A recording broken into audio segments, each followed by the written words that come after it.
و گفتم بذار خب ببینم ادامهش چیه، حالا مثلا برداشته چیه. رفتم دیدم ویدیو دوم یارو تیتر زده کوینکس ولت کلاهبرداریه.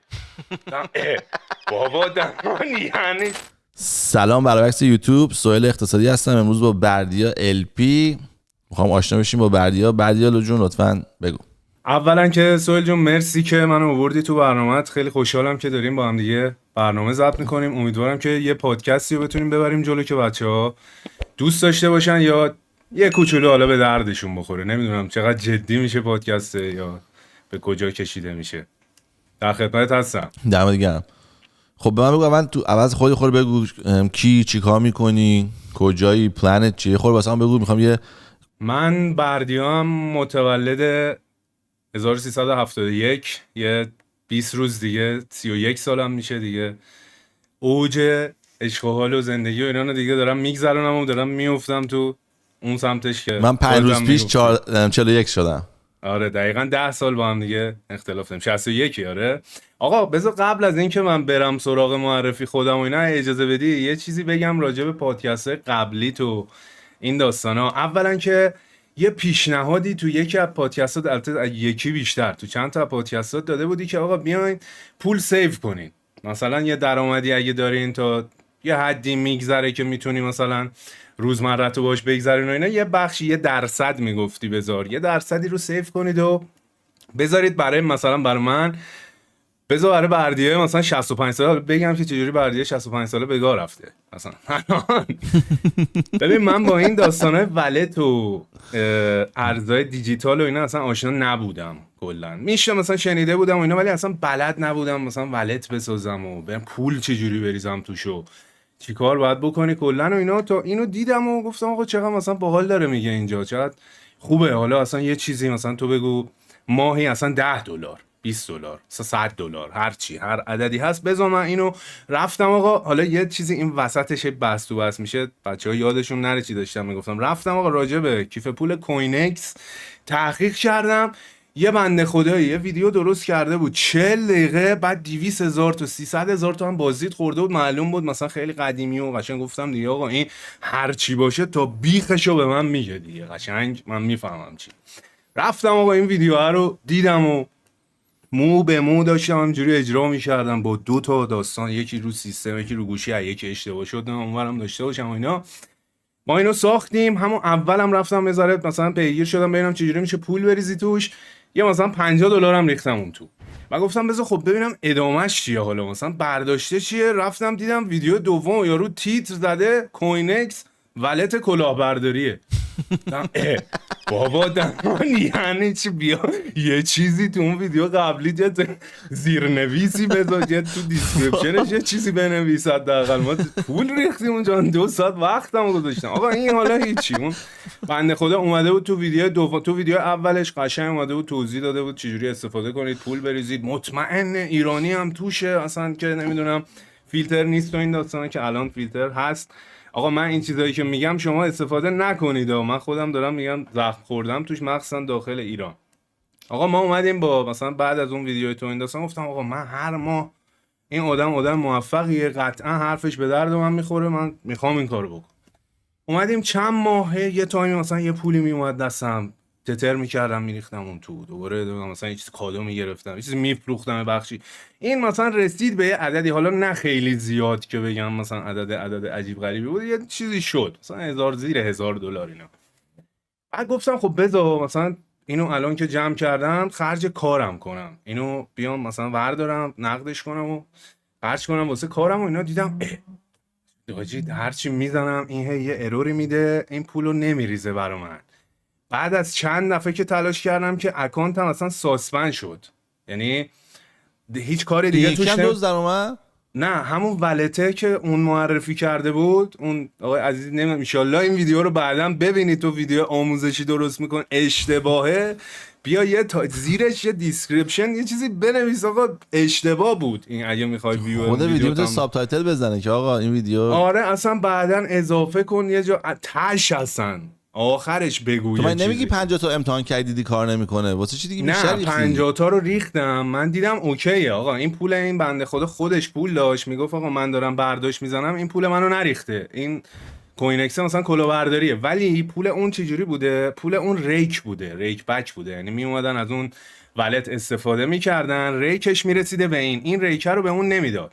ولی خب من یکی دو بار مثلا امتحان کرده بودم، $50 $100 ریخته بودم و اینا، برداشتم زده بودم درست بود، کار میکنم، گفتم آقا اوکی، حالا من مثلا چقدر من میخوام بریزم این تو، بزنم اینجا یاد گرفتم انجام بدم، با همین کارو میبرم جلو. آقا این رسید به اون عدده و ما هی زدیم، هی دیدیم نمیرسه، این پولو نمیده به ما، مثلا هرچی اکانتم ساسپند شد، گفت 72 ساعت هیچ غلطی اینجا اصلا تکو دست نزن به هیچی، بذار ما مثلا بررسی کنیم ببینیم مشکل چیه. اومد گفت آقا باید شما احراز هویت کنی، اینجا احراز هویت بشه مثلا میتونی پولتو برداری و این داستانا. ما هم که تو ایران و اصلا پاسپورت هم داشته باشیم، چون نشنالیتیمون ایرانه، اونجا دیگه اینجوری چون فیلتر شد نمیدونم رابطش کلا، آره دیگه موندون تو دیگه، اصلا یادم رفت رمزش پسوردش چی بود و آره دیگه بردیا 65 ساله میگم سهیل جان از این طریق پاک رفت دیگه. آره حالا این از این، یه تیکه میخوای راجع به خودم بگم، ولی خب واقعا حالا این اشتباه دو سال بازیش از خودم بوده که مثلا من باید دوتا کامل اون پلیلیست سگ اون بنده خدا رو میدیدم ببینم مثلا تاش چی شد، بعد میرفتم این کارو میکردم. من روی یه ویدیو رفتم. بهترین که از یکی بپرسی که مثلا خودش تجربه کرده، رفیق آره میفیق. این داشتم اصلا خیلی بهتره. هم آخه تو یه مثلا اون پادکست تو رو من داشتم ساعت 2 نصف شب میدیدم، دیگه گفتم آقا من میخوام این کارو شروع کنم دیگه، از همین امشب، از همین امشب من باید مثلا یه بخشی رو فهمیدم بذارم. اون آره همون لحظه یهو چیز داده، مثلا اون صحبتایی که داشتی حیف باشه می‌کردی واقعا. جو رو داد به من. حالا میگم چیز خیلی خاصی نبود، ولی میگم استارت زندگی اون بردیای 65 ساله کلا با بعدشون بد بیتی بوده دیگه. حالا ان که من از این الان به بعد خودم از نظر واسه اون سوال 65 ساله پلنی که دارم، چون من دیگه خیلی نزدیکم دیگه، مال من 24 سال مونده. من پلنم اینه که تا اون موقع مثلا رسیده باشم به چند میلیون دلار تو حساب استاکم که تقریبا 10% بهت میده. اگه مثلا به 2 میلیون دلار رسیده باشه تقریبا ماهی 20,000 دلار بهت نقد میده. خب تو خیلی ماه 20 هدفت خیلی البته از ما بزرگتره دیگه. مثلا 65 ساله می‌خواستم یه کلبه چوبی داشته باشه یه جا راحت برای نه، من خودش میخوام چند یه تا. وقت 65 فقط مسافرت کنم، اصلا نمیخوام دیگه هیچ وقت لوکیشنش، یعنی خونه اصلی من میخوام اجاره بدم و فقط مسافرت کنم، یعنی همش یه جا زندگی کنم، برم یه جا بعد مثلا یه کشور خارج زندگی میشه مثلا چه $700 مثلا نمیخوام برم مثلا هتل فلان، نه اصلا همچین چیزی نیستش که اونطوری.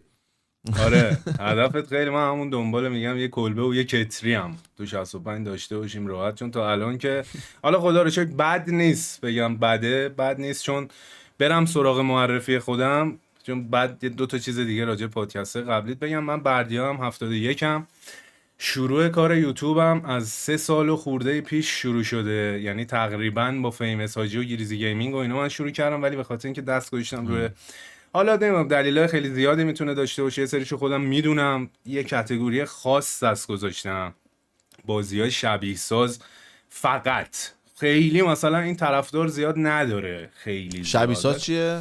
بازی شبیه ساز، مثلا شبیه ساز زندگی استریمر، شبیه ساز زندگی یه کسی که مثلا کافینت داره، شبیه ساز زندگی کشاورز، شبیه ساز خلبان، که اصلا این داستان از بچگیم بود. اولین بازی کامپیوتری که موقعی که من پی سی خریدم، اولین بازی که باش بازی کردم مایکروسافت فلایت سیمولیتور 1 بود. بعد سیستم هم نمیکشید، اصلا دود بلند میشد ازش، و مال فکر کنم 24 سال پیشه، 25 سال پیش این قضیه، که میگم خودم خیلی دوست داشتم. برخلاف خیلی ها و شاید اصلا مسیر درست یوتیوب، من چیزی رو دارم میرم که خودم بیشتر خیلی دوست دارم. اکثرا ببخشید بچه ها میرن دنبال این چیزایی که مخاطب خیلی دوست داره.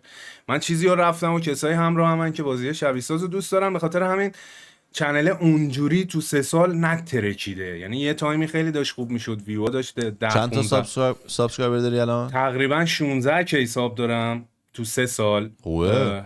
ولی خب ویوم مثلا بین 2 تا 5,000 تاست، یعنی نمیره بترکونه یه چیزی بتونم آپلود کنم که دیگه خیلی جذاب باشه. اصلا باگ کار من مانور رو موضوع ترنده، الان جی تی 6 مثلا داشت میومد، من اومدم از یه تریلر 1 دقیقه‌ای 22 دقیقه ویدیو درست کردم، ولی پایین ترین ویو چنل منو داره. اصلا کلا ترند به من نیومده، همون شبیه سازو باید ادامه بدم.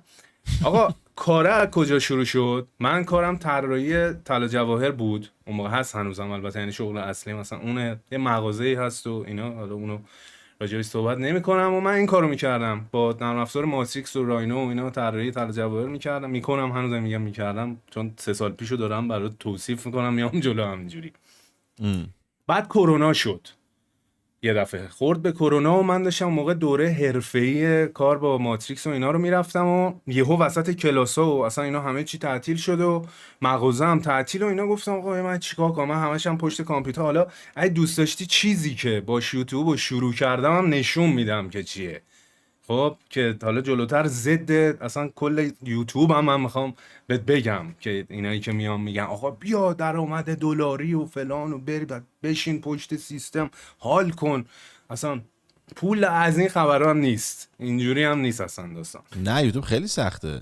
خیلی بعضی سخته. مثلا نمیفهمم میان به من مثلا میگه چقدر ویو داری؟ الان نه مثلا موقع گفتن چقدر ویو میخوره، مثلا گفتم 50000 تا. گفت وا من از ناهارم هم عکس بذارم 50000 تا میخوره. امکان نداره چی همچین فکر می‌کنی چیزی، با- هر مگه اینکه پروموت خیلی قوی داشته باشی، پروموت خیلی قوی داشته باشی. حالا یه آره چیزی پادشاهی که میتونی قوی ترین عکس بشی، داستان همون تخم مرغه. آره دیگه، اون تخم مرغه که همینجوری میلیونی لایک میخورد، اصلا معلومه هیچ که نفهمید اصلا چی شد، اصلا چیه اون، اصلا چیزی اون میدونی همه راجع دیگه یه نفر میخواست نشون بده. آره دیگه یه کمپانی مارکتینگ میاد میگه که میخوای بد نشون بدم ما چقدر قوییم، یه عکس تخم مرغ میذاریم قوی ترین عکس دنیاش میکنیم.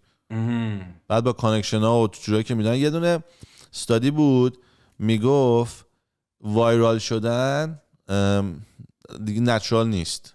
وایرال جهانی دست یه عده‌ایه، مثلا یه عده‌ای دست یه میتونن این دیگه کارو میگفت یه بکنن. دیگه یه سیستماتیکه. این میگه بعد اون میشه 6 تا 6 تا میشه 12 میشه، بعد اینفلوئنسرها میریزن بعد کل چیزو آره میگیره دقیقا عین که همین بهترین موزیکایی مثالش هم اون که تخم مرغ است. موزیکایی که اصلا میبینی ترند میشن تو ایران، یه دفعه میترکن، اصلا خیلی هاش حالا خوبه، خیلی هاش مثلا هیچی نیست، ولی یه هزینه سنگین میکنن و تبلیغات قوی و تبلیغ همه باش خیلی تاثیر داره. ولی میگه زودم یارو عکس میمیره، تخم زودم از مرغ. بین میره.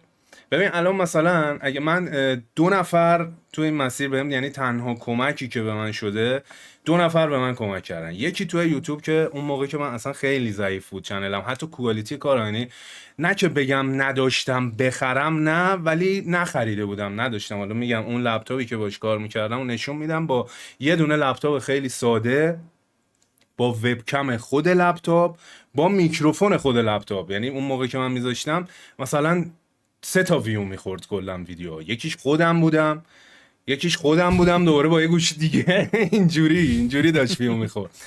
خیلی اصلا بعد پاکم نکردم اون ویدیوها رو، گذاشتم تو چنل بمونه که بعضی موقع خودم ببینم مثلا بگم بابا ولش کن. من یه بار همین چند وقته کارم به خدافظی هم کشید، اصلا گفتم آقا بذار من برم همون دنبال این وقتی که دارم اینجا میذارم و بذار برم دنبال کار خودم، همون کار خودم رو گسترش بیشترش کنم مثلا. آره یوتیوب خدایی هم زیاد وقت میبره. من اتفاقا همین امروز چه جالب داشتم به بابام اینو میگفتم، گفتم بابا ببین یوتیوب الان من برای یوتیوب خودم باید 8 تا کار انجام بدم که این 8 تا کار باعث میشه بره جلو. من تو این جام میخوام برم جلو دیگه، ولی به خاطر اینکه سرم شلوغه، وقتم پره و نمیتونم این کارا رو بکنم. و اگه بکنم میتونم 3 تا 4 برابر سریعتر برم جلو. واقعا وقت بره. یعنی مثلا من اگه بخوام تیم قوی فورا میخواد بکنم سوه، باید تیم قوی میخواد. یا تو مثلا من یا خودم یکی تیم. دیگه از باقی کارم اینه که من تکم، حالا یکی هست که دمش گرم یه خودم من تکم میتونم بکنم، ولی باید با خانوادم حرف نزنم برای 1 سال ببین دیگه. ادیت مثلا باید خودت بزنی. حالا من بجز این که ویدیو آپلود میکنم استریم هم میکنم، پخش زنده های.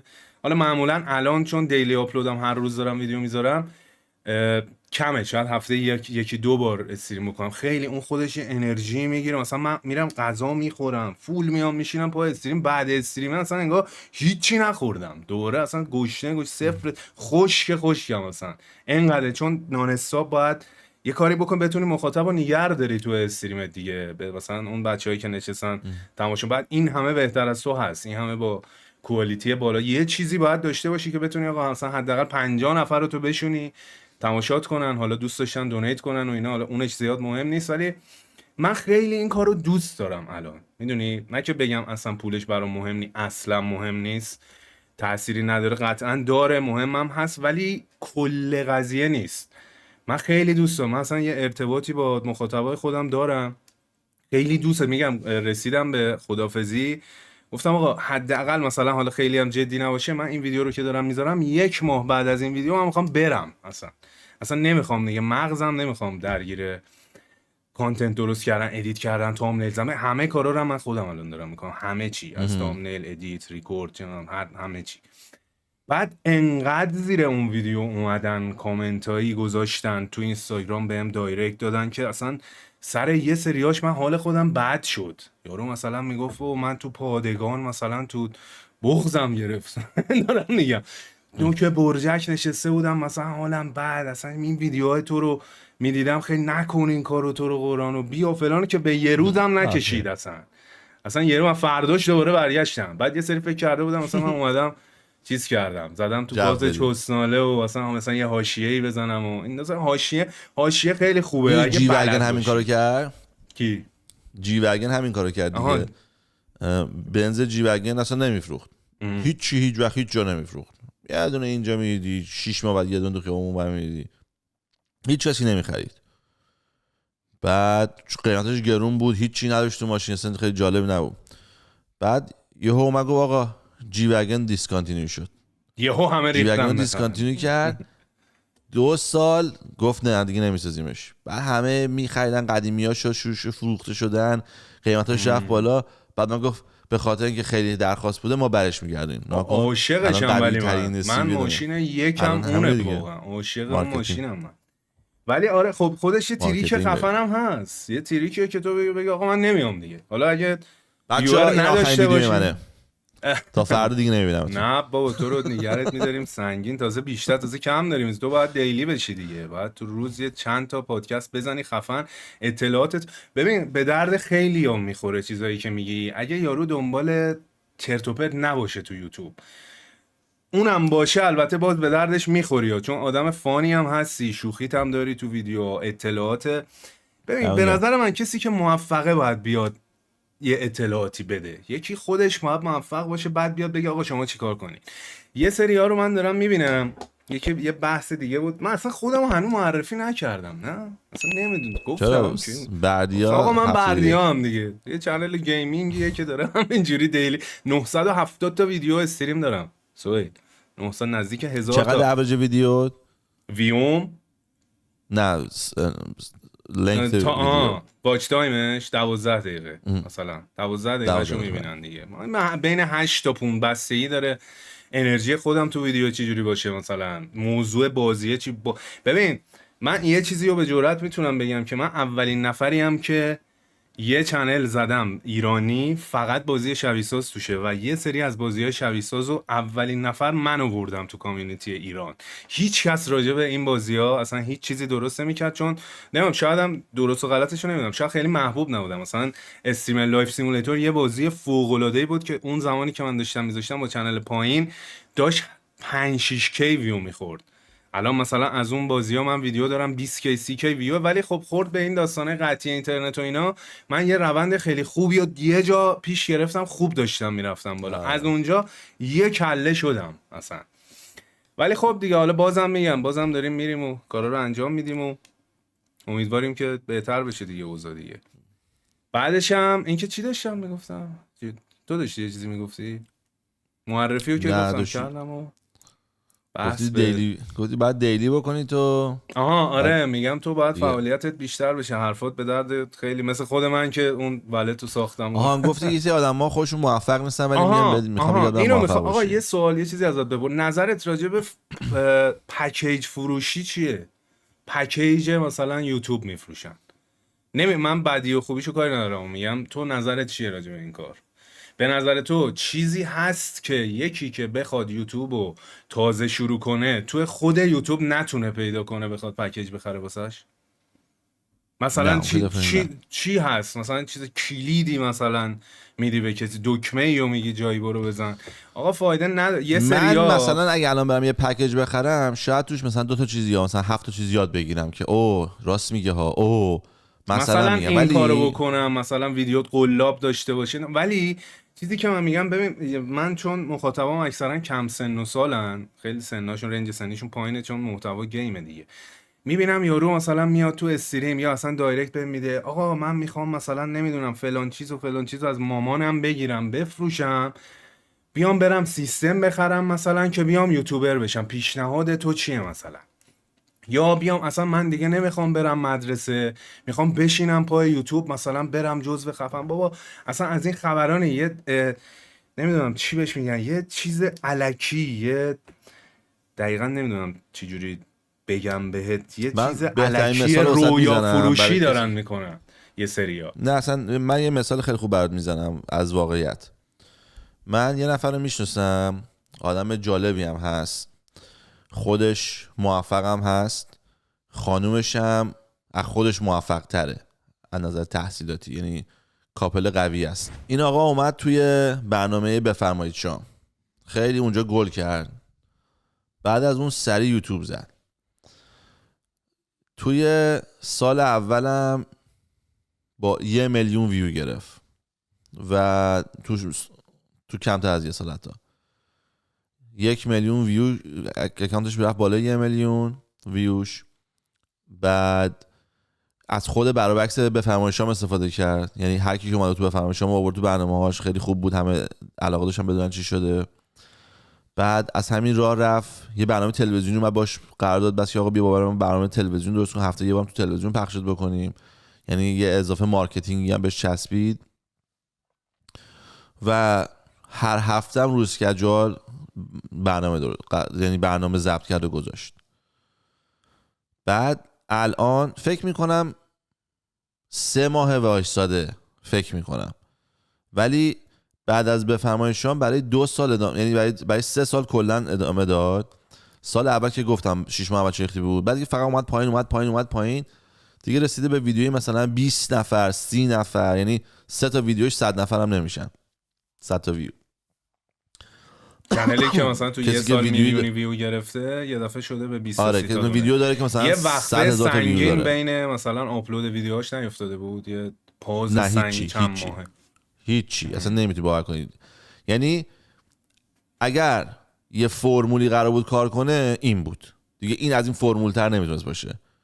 برو اول توی تلویزیون جهانی دیده شو، 10 میلیون نفر ببیننه، بعد تو اونجا خیلی چیز بکن، زن خفن باشه، خودت خفن باش. خب به نظر تو توی چرا این کشور اتفاق افتاده برای اون چنل؟ دلیلش چی میتونه باشه؟ محتوا تکراری بوده مثلا، دیگه طرفدار نداشته؟ آمار همه چی، ببین همیشه همه چی آماره، همه چی جوابش هست، فقط ما یا نمیدونیم یا نمیفهمیم. در این دو تا خارج از این دوتا نیستش. میگن اگر یه نفر 20 تا پادکست درست بکنه میشه جزء 5% تاپ دنیا، فقط 20 تا. اگر 100 تا پادکست درست بکنی میشه جزء تاپ 1% دنیا. معنیش چیه؟ معنیش اینه که 99% آدمای کره زمین نمیتونن بیشتر از 100 ساعت حرف بزنن یا 50 ساعت، بگو پادکست نیم ساعت تا 1 ساعت باشه. یعنی تموم میشه. حالا مثلا چیزی دیگه مثال برای الان ارائه دادن ندارن که بخوان راجبش اصلا حرف آره بزنن. دیگه من الان میام خانوممو قبل از اینکه منو ببینه رو برات مثلا توضیح میدم. یه بچه بود تو مولدووا به دنیا اومده و روسیان، به خاطر اینکه مرز عوض شده گیر کردن تو مولدووا، تا 7 سالگی روسیه، 7 سالگی میره مدرسه میفهمه اونجا مولدوواست، بعد مولدوایی یاد بگیره. 3 سال کتکش زدن. حالا این 3 سال کتک میتونه مثلا خودش یه پادکست کامل باشه، نه 2 تا پادکست که اون 3 سال چجوری کتک خورده و این حرفا. بعد تو سن 12 موو میکنه کانادا، 8 سال میره مدرسه، میاد خونه، هیچ کاری نمیکنه، نه کلاسی نه هیچی. بعد از 8 سال یه پسره رو میگیره، با هم عروسی میکنن، 5 سال با اون پسره است، 3 تا مسافرت رفته. تو همه اینا رو میتونی توی 5 ساعت تو دیتیلز، یعنی حوصلت سر بره، تایتانیک توضیح بدی. پس به نظرت یه چیزی خب اینا اصلا میخواید تو بگو تموم شه بعد من بگم، یا چون این تیکه است اینایی که نه بگو، دیدی همیشه بگو. یه سبکی هست که میان مثلا بیشتر برای خانوماست، تولید محتوای خانوماست که آرایش میکنن و خاطره تعریف میکنن. به نظر تو اینا واقعیه؟ تو چقدر میتونی تو زندگیت خاطره داشته باشی که مثلا جالب باشه برای محتوا درست کردن؟ به نظرت میشه همچین چیزی؟ چجوری تموم نمیشه؟ خیلی جالبه. اول اونی که آرایش میکنه رو، اونا کاری که میکنن میرن تو وبسایت ردیت خاطرات بقیه رو میخونن. همین دیگه، دقیقا همین. خواستم بگم تو امکان نداره انقدر خاطره جالب برای تو اتفاق افتاده باشه که همه رو هم یادت با جزئیات. از حالا بچگی همون یادت من چی شده؟ خودم بچه که بودم تو سن 13-14 که بودم، نمیدونم چرا یه روز تصمیم گرفتم، انگار مثلا میدونستم من قراره یه روز بشینم پادکست روز کنم، وقتی که اصلا نه پادکستی وجود داشت نه هیچی. همون سلفون به وجود نیومد وقتی من صحبت میکنم. من تو فیلم ها میدیدم یارو تو ماشین ورمی داره با یه سیم به ماشین واسه تلفن میزنه، شورت تو پام پاره میشه. بودم مگه میشه تو ماشین تلفن حرف بزنی؟ بعد یادم بابام گفت آقا چطوری؟ وقتی به جای وسیس چطوری؟ بابام میگه من نمیدونم، هیچ وقت نمیدونم. اولین بار که توی فیلم دیدم. حالا انیویز به یه دلیلی که نمیفهمم من تصمیم گرفتم که آقا من میخوام از امروز هر روز یه کاری بکنم که وقتی واسه یکی تعریف کنم باور نکنه. خب نه که مثلا یه کار باحال بکنیم امروز حال کنیم. این چیزم بود تو مغزم، یا این کلیک کرد، حالا چرا نمیدونم. بعد اگه مثلا بالا یه برج وایساده بودیم، بعد اینجوری همدیگه نگاه می‌کردیم، زیر اون مثلا استخره ولی کسی جرئت نداره اون 5 طبقه رو بپره، من یهو تو مغزم میاد که او اگه من دست اینو بگیرم پرتش کنم پایین، بعد خودم پشت سرش بپرم، هیچ کی اینو باور نمیکنه که تو اینو پرت کردی پایین دیگه، چرا خودت برش پریدی؟ اگه دیوانه ای مثلا. خب اگه اون تو اول میرفتی اونو با خود میبری میفهمم، ولی یعنی بعد میگفتم که اوکی این الان خیلی خوب شد، هم کسی نمیخواد این کارو بکنه، هم اگه بخواد بکنه اینطوری دیگه نمیکنه. و یارو هول میدم پایین، بعد یارو که داد میزد منم بغلش.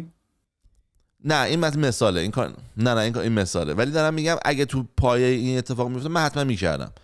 حالا 20 سال میگذره، من توی خونه یکی از رفیقام اینجا، یکی از رفیقامو میبینم که بچهای دبیرستانمونه تو ایران، خب مثلا 10-15 سال این آدم من ندیدم حداقل. بعد تو منو دید گفت تو دیوانه ترین داستانی که من تو زندگیم دیدم و تو کردی. و گفتم چی؟ خندیدم. بچهای دوستام اونجا بودن، گفت چی میگه؟ بعد گفت آره تو اومدی موهای بدن تو توی کیسه آوردی و شروع کردی جوری پخش کردن تو سر ما تو کل کلاس، درم بسته بود نمیشه چی بره. اینو یه بار فکر کنم تعریف کرد تو ویدیو با جی یا سپر بود، فکر کنم یه همچین چیزی رو تعریف کردی که اونا هم فکر کنم با سپر اینو گفته بودی، اون چند دفعه بج زده بهشونو. ولی من اینو یادم رفته بود، یعنی خودم یه داستان به این وحشیانه رو یادم رفته بود که این کارو کردیم ما، باورم نمیشه. وقتی که واسم تعریف میکنه یادم میاد، هرچند بیشتر میگذره بیشتر سناش یادم میاد، میدونم دقیقاً تو کدوم کلاس این کارو کردم. الان تو اون چند سالی که تو مسئول ما چند تا قسمت بودیم، ولی وقتی قبل اون نگفت هیچ یادم نبود اصلا. یعنی معنیش اینه که من انقدر کار غیر عادی انجام دادم که دیگه مغزم واقعا بعضیش یادشون میره، ولی اونا که یادمه رو قشنگ به دقیقه‌شو یادمه، یعنی همه چیشو یادمه، چون همشون انقدر غیر عادی بود مغزم همه رو رکورد کرده. اصلا امکان نداره فراموش بشه اونا. آره ولی من تا حالا کسی نه تا حالا دروغه، این تا حالا 2-3 نفر بیشتر تو زندگیم ندیدم که مثل من داستانای خیلی باحال زیاد داشته باشن. یعنی مثلا من یه دونه میگم یارو یه دونه میگه، من بگم واو چقدر باورم نمیشه این، میدونی.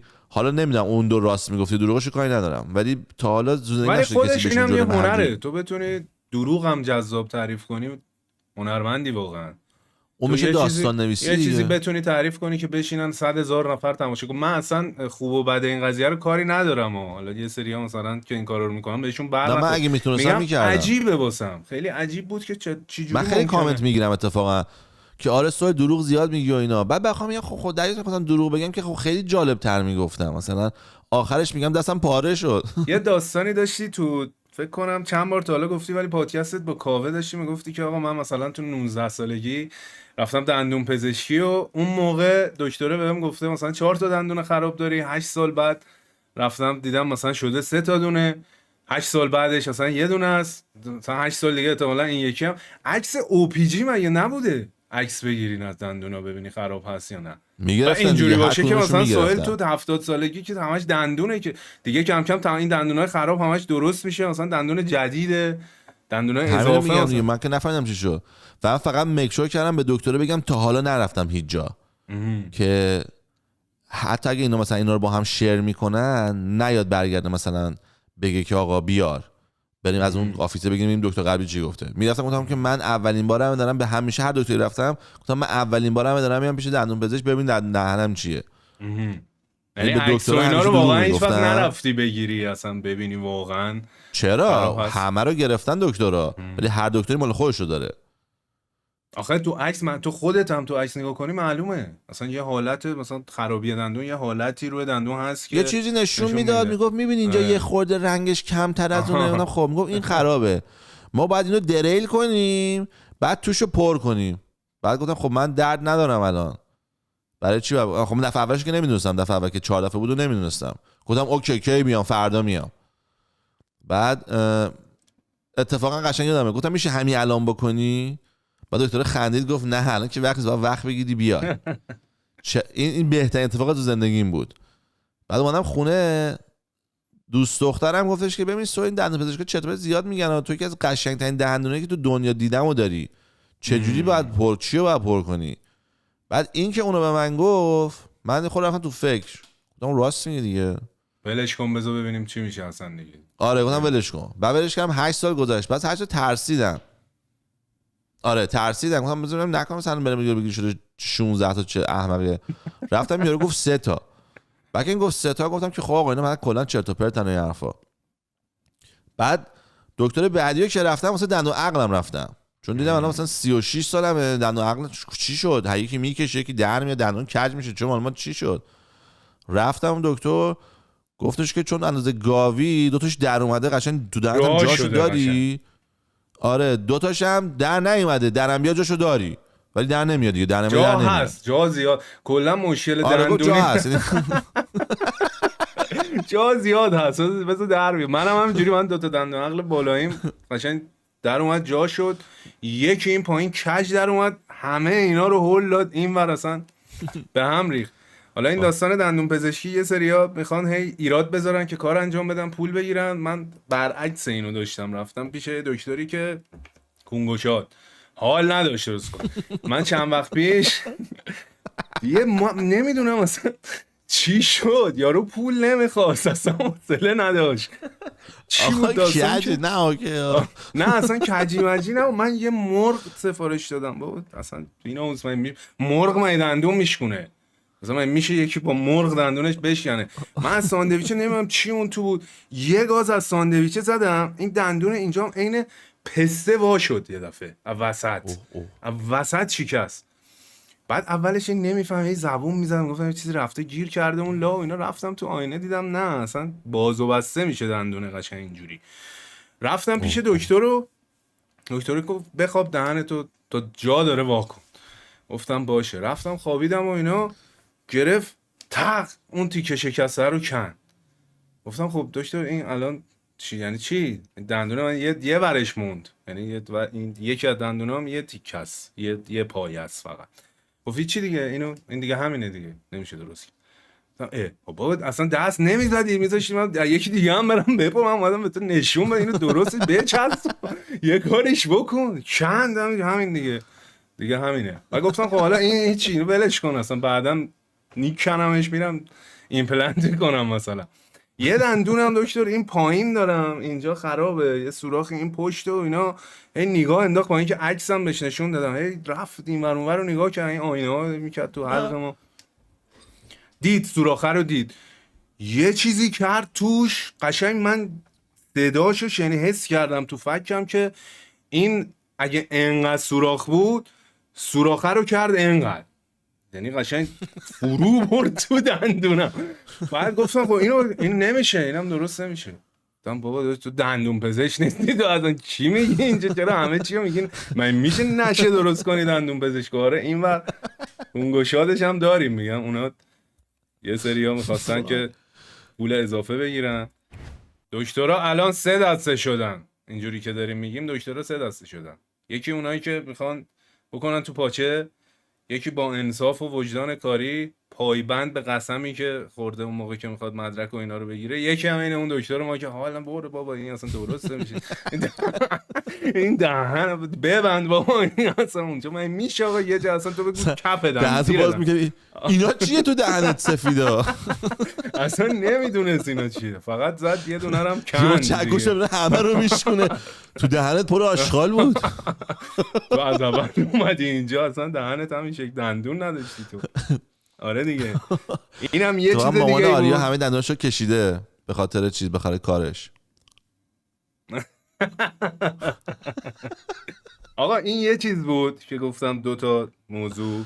یه چیز دیگه هم بود راجع به یه پادکست تکی که بهت گفتم خودت داشتی ریکورد میکردی، راجع به رفاقت داشتی میگفتی، دوستا آدما چیزی آشغال ترین بی ارزش ترین چیز میتونه مثلا دوست آدم باشه. ببین منم دقیقاً تو زندگی همچین حالتی داشتم، خوردم به همچین موضوعایی که مثلا با یه آدمی، من خودم مثلا خیلی نمیگم مثلا خیلی بالا بودم مثلا زمان دانشجوییم و اینا، ولی یه جوری بودم که دانشگاهم توی شهر دیگه بود و تنهایی رفتیم و همه سن و سال کم و پایین و اینا. خیلی خب تازه اون موقع مثلا اومده بودن از خونه یارو، تازه مثلا الله پتو یه دفعه اومده بود یه شهر دیگه تنهایی زندگی کنه با شرایط بد و این داستانا. آقا این آدم مثلا با من زندگی میکرد، من هنوزم با همه در ارتباط، حتی دوست نمیدونم مزخرف خوبم همشونو دارم هر کدوم، ولی جای خودش. میدونی من یک حرکتی زدم چیزایی که تو میگفتی خیلی درست بود، ولی من مثلا وقتی که دیگه میفهمیدم دوستام چی جورین، هر کدومو میذاشتم برای پوزیشن خودش. آقا با یکی مثلا میره تو خیابون میچرخی حال میده، من با این میرم بیرون ولی کار دیگه ای با این آدم نمیکنم. مثلا با یکی شام میره بیرون مثلا با این بهش حال میده، تو هیچ پوزیشنی هم قرار نمیدم، نه خودم و نه اونو که بخواد حرکت تخمی بزنه سر من. یعنی اصلا راه ها رو براش میدم، چون میدونی من حالا اینو ولش کن، اصلا این یارو میفهمه کیو دارم میگم، یه دفعه میبینه چون ویدیوهای تو رو هم نگاه میکن. یه دوستی داشتم خیلی وقت پیش، مثلا خونمون یه جای خوب بود و همه همسایه‌ها خفن و اینا، تو کنم مثلا دیگه معمولی ترینشون خود ما بودیم و 2-3 تا خونه دیگه. آقا این آدم اصلا گل خفن، یعنی صبح تا شب با من، اصلا انقدر من این آدم رو دوستش داشتم که هر کاری میخواستم بکنم، هر جایی میخواستم برم، با هر کی هر جا میخواستم برم اینم با خودم میبردم. مثلا این داداشم بود، همسنم بودیم، خیلی باحال پایه، یه آدم توپ و اینا. ولی چیزی که میخواستم بهت بگم اینه که یه آدمایی هم ممکنه خیلی دوست خوبی باشن، عالی از همه نظر، ولی تو اون تایم اون آدم اصلا چیزی نداره که بخواد حرکت‌های تخمی سر تو بزنه، اصلا هیچی نیست. چی شد؟ ما گذشت مثلا چند سال رفیق صمیمی و این داستانا بودیم با هم دیگه و رسید به جایی که ما مثلا تایم گواهینامه گرفتنمون شد دیگه، رفتیم گواهینامه رو بگیریم و از همون موقع من میدیدم این یه ذره دیگه مثلا بهش زنگ میزنی داداش من مثلا امروز نمیدونم کسلم، کسالت داری نمیام مثلا امشب پایین، بیشتر میرفتیم تو حیاط همونجا میشستیم مثلا کافی چیزی میخوردیم و اینا. کم کم اینجوری شد یه ذره از موقعی که ما کلا رفتیم اقدام کردیم برای گواهینامه، رابطمون یه ذره کم رنگ شد ولی باز بودیم. گذشت و یهو دیگه اصلا ما از این مثلا جواب تلفنمون رو نمیداد، یه اکیپ هم شده بودیم دیگه، مثلا بچهای اون برج همش دیگه همه با هم دیگه بودیم و میدیم این نیست، نمیاد، خونه هم هستا ولی نمیاد پیش ما. آقا گذشت یه ماه و نیم 2 ماه بعد گواهینامه این که مثلا دیگه گواهینامه ها اومد و اینا، ما دیدیم پارکینگشون هم بلد بود، میدونستیم کدوم واحده، دیدیم مثلا اون موقع مال تایمی که من الان مثلا 31 سال گواهینامه رو 18 12 13 سال پیش، یه باکسر مثلا با یه رنگ خیلی یه آبی کاربونی یه مدل خاصی بود، مثلا این باکسره تو پارکینگ اینا پارکه، گفتم این اصلا کسی سوار، مثلا اون که رانندگی نمیکنه، مامانه که ماشینش چیزی دیگه، داداشم که بچه است. همونجا دیگه گرفتم که آقا این مثلا دیگه حتی در این حد آدمی که این همه با هم اشغال کردیم، صبح تا شب با هم دیگه بودیم و اینا، مثلا این یه اولین چیزی که میتونست مثلا فن بزنه، یعنی اون کار تخمی رو انجام بده رو زد، یعنی از همون اولی، چون قبلش اصلا هیچی نبود، یه تیپ معمول، اصلا ما نمیدونستیم این کیه، این آدم چیه، چقدر اینو مثلا چقدر خفن و پول دارن. اصلا هیچی معلوم، نه تیپش معلوم بود، نه از قیافش معلوم بود، هیچی نمیتونستی بفهمی. از اونجا فهمیدیم که آره دیگه این مثلا یه ذره دیگه الان مثلا اینو گرفت داره میخواد بره سمت یه سری آدمای دیگه و بره توی داستانای دیگه ولی از اون ورش هم من خودم برای خودم خیلی اتفاق نیفتاده، ولی دیدم آدمایی که از طریق دوست و رفیقشون اصلا هستن که موفقن. یه مثال کلیشو مثلا بخوام برات بزنم، نمیگم حالا از اون طریق این آدم موفق شده، ولی کوروش و میاد چنل دیگه دارن، کومان دیدی دیگه فکر میکنم آره. ایمانی که با کوروش ویدیو میگیره، یعنی از طریق کوروش چقدر این آدم موفق شده، یعنی چه دوستی تونست پیدا کنه. حالا خودش هم قطعا موفق بوده و یه چیزی داشته که به اینجا رسیده، ولی این اتفاقا هم میفته دیگه اگه خوبه رو بتونی آره پیدا میگم کنی. دوست خوب خیلی قویه. دوست خوب اصلا یه کاری مثلا میگفتن باور کنی. یه یارو توی ویدیوش میگفت خیلی باحال میگفت اگه من بخوام دنیا رو بگیرم فقط 2 تا دوست میخوام، همین با 2 تا دوست میدم کل دنیا رو به من، 2 تا دوست واقعی به من بده. آره واقعا تمام دنیا رو به خاک میشونم. همه چی راحت میشه دیگه. دوست خوب داشته باشی، مهاجرت بخوای بکنی با اون آدم بتونی بکنی، برات راحت تر خیلی. آره من سال 2012 اومدم آمریکا. بهترین رپر به نظرت کیه؟ خودم نخوندم و اون ویرجینیتی هم نگه داشتم که یه زمانی که به موقعش بشه. خودت تا حالا خوندی یا نه؟ آره اکثر آهنگایی که تو رپ فارسی میاد بیرون کپی رایتر، مخصوصا از نسل جدید که شروع شد. آقا یه دونه از این ویدیوهایی که میاد بیرون چطوری انتخاب میکنی؟ کپی رایت نمیخوره؟ با آرتیست حرف میزنی؟ من 4 سال خوندم و لیسانس زیست گرفتم، بیولوژی گرفتم توی دانشگاه ایالتی ماساچوست. ولی اینه که چند تا از این سوپر هیروها و این سوپر اتفاقا داره تو آدم‌ها اتفاق میفته که احتیاجی نیست.